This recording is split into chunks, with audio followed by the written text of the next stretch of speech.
I speak for more than half the world's population. We are the silent majority. You've given us a seat in this hall, but our interests are not on the table. What does it take to get a stake in this game? Lobbyists, corporate influence, money? You've been negotiating all my life.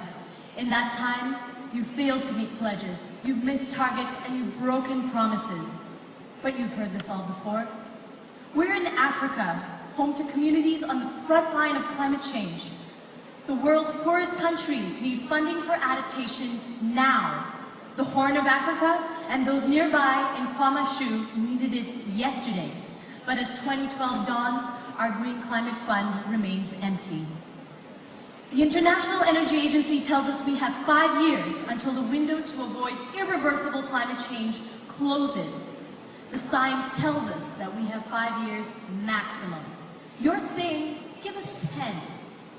The most stark betrayal of your generation's responsibility to ours is that you call this ambition.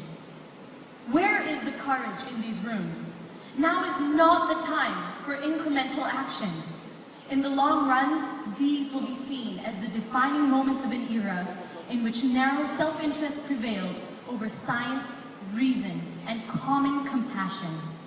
There is real ambition in this room, but it's been dismissed as radical, deemed not politically possible. Stand with Africa. Long-term thinking is not radical. What's radical is to completely alter the planet's climate, to betray the future of my generation, and to condemn millions to death by climate change. What's radical is to write off the fact that change is within our reach. 2011 was the year in which the silent majority found their voice, the year when the bottom shook the top. 2011 was the year when the radical became reality. Common but differentiated and historical responsibility are not up for debate. Respect the foundational principles of this convention. Respect the integral values of humanity. Respect the future of your descendants. Mandela said, "It always seems impossible until it's done." So, distinguished delegates and governments around the world, governments of the developed world, deep cuts now. Get it done.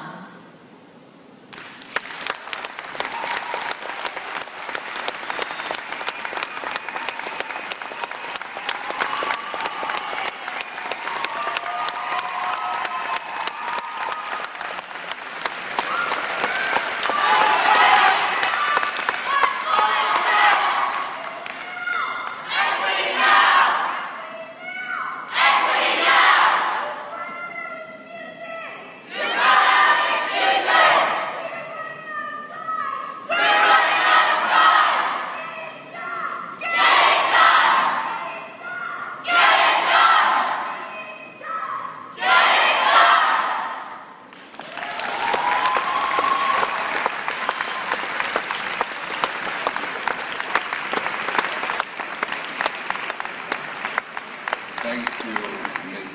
Appadurai, who was speaking on behalf of half of the world's population, I think she said at the beginning.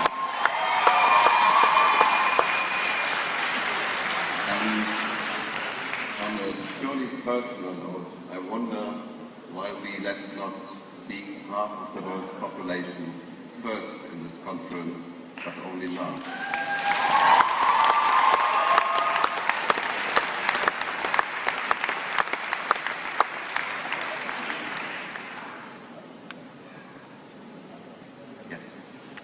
Okay, before we come to the close of the conference, I would like to thank, first of all the representatives who have been with us this